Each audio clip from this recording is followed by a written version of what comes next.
And welcome to finally the next video of the series on my channel, okay? I've made already 3 videos, bronze to silver, silver to gold, gold to plat, okay? Finally I can make the final video, okay, it's not the final one, but you know, the next one, which is plat to diamond. Now when I started playing this game, my goal was to get to diamond. That was like baseline, okay? I was like, I at least have to get to diamond, so I know I'm like kinda good at the game, okay? Obviously, if you're gold or plat, you're still good at the game, okay? It's just like, for me personally, I like to get to diamond in games, in competitive games. Either way, before I go into the details on what I learned, because there's a few things I actually learned on this path to diamond from plat. Even though it was a short journey from plat to diamond, gold to plat took me way longer for some reason. I don't know what that was all about, but I'll explain it in the video. I have a guess, okay? Like always, feel free to like or dislike the video, put in the comments what you think. Feel free to subscribe to the channel, okay? Maybe 400, I'm just saying, before the end of the year. Either way, okay? Follow me on Twitch, because I'll stream my journey to Grandmaster, and then after that, top 500 surely one day, if possible. We'll see how this goes. I'm still on a winning streak, you know, who knows? Maybe I'll go crazy, okay? And then next video will be out in a few days. The season is only like, how long? You can see it over here. It's like 15 days and the season ends. You couldn't see it because of my face, but 15 days next season, right? So I don't have that much time. Either way, if you want to see it, follow me on Twitch. Now, let's get into the video, okay? What did I learn from plat to diamond? There's a few things I've actually learned, okay? First of all, team setups. Everyone complains, like, nobody knows what's really right or wrong. Because there's so many different comps and so many different things that like work or don't work. Where it's like 2 tanks, or should it be 3 DPS, 1 tank. Obviously, always 2 healers at least. 3 healers is overkill, don't ever do that. I've never seen a single team winning with 3 healers, never. Unless the map is very small, because healers have like decent damage whenever it's very close range. Whenever it's long range, their damage is non-existent, okay? At most maps, they rely on long range and short range, okay? Unless it's like some very small capture map. There, I guess, if you're like crazy good, you can pull off 3 healers, but mostly it's 2 healers and then either 3 DPS or 2 DPS and 2 tanks or 1 tank. Now, when does which comp work, okay? My opinion is, on any situation, 2 tanks always works. It never is wrong. It always works. If you have a decent team, it doesn't have to be crazy good team. You don't have to like find some crazy technique. It can, like, it should always work. Having 2 tanks, okay? Obviously, depending on what tanks you picked. If you have some dog shit combo, that's not gonna work. But even dog shit combos, if 2 people really know what the characters do, you can still pull it off, okay? Now, when does 3 DPS work? Okay, I can only speak from experience, from the games I've played and from what I've seen on my enemies, okay?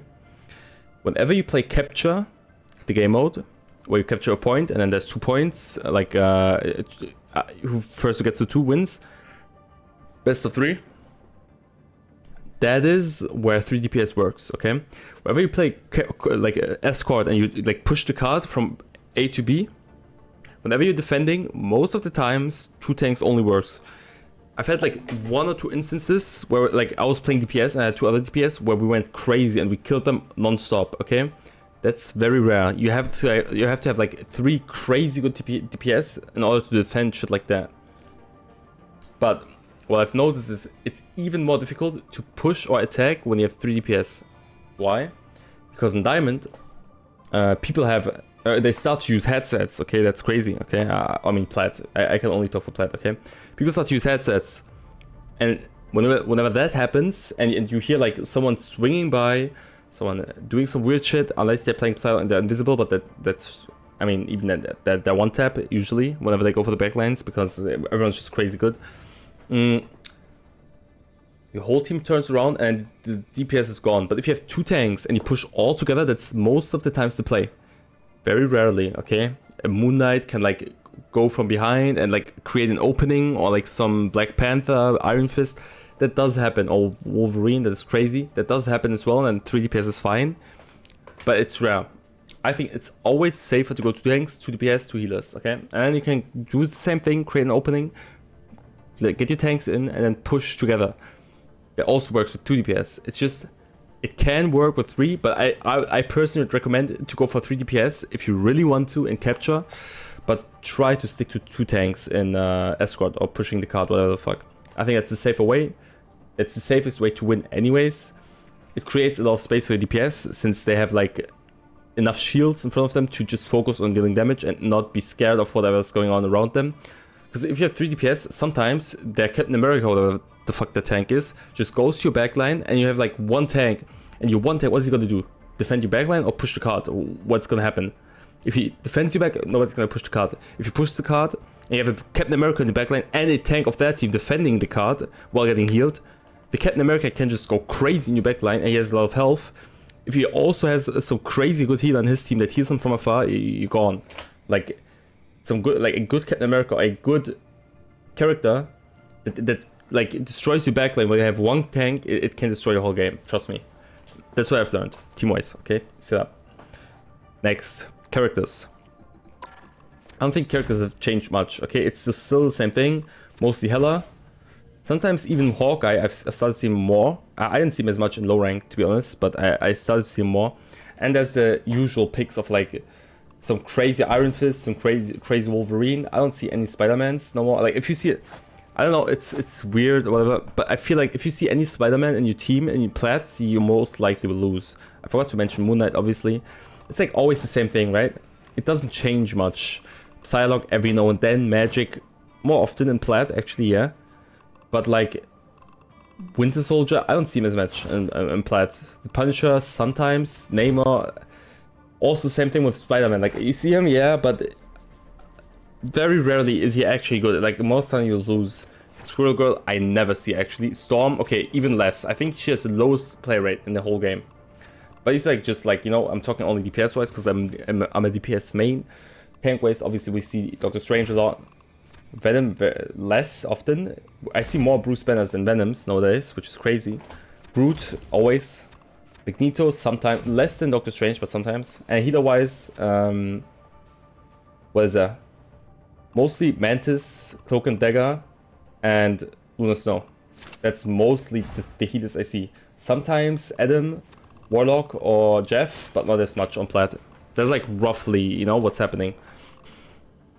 Now, one last thing I really want to mention before we end the video. I mean, it's already long. Okay, Plat to Diamond. What was that experience like, okay? Gold to Plat took me a little while. It took me actually a long time. I don't know why I was stuck in gold, okay? In Plat, I got like 1 rank up a day. Only for Plat 3 to Diamond... No, Plat 1 to Diamond 3 is like 2 days it took me to get there. But what I've noticed is that you can start to rely on your mates a lot, which is great. Okay, I play games.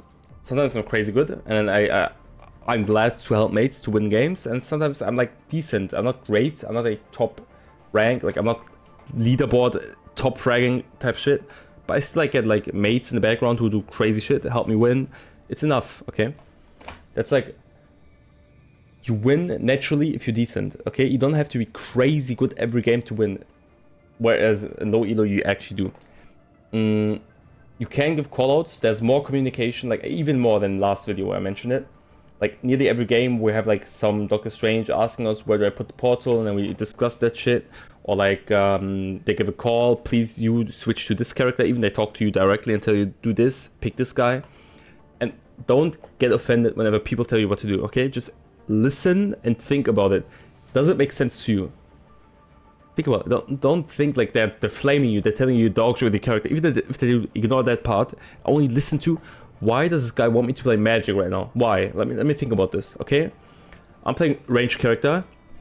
I'm not doing much. I'm getting clapped in our backlines the whole time. Okay, I can't do shit. Their backline is there's nothing going on over there. Maybe if I play magic and I go to their backline, I can create an opening for my team. Maybe he's right. Okay, he called me dog shit. He said I'm trash.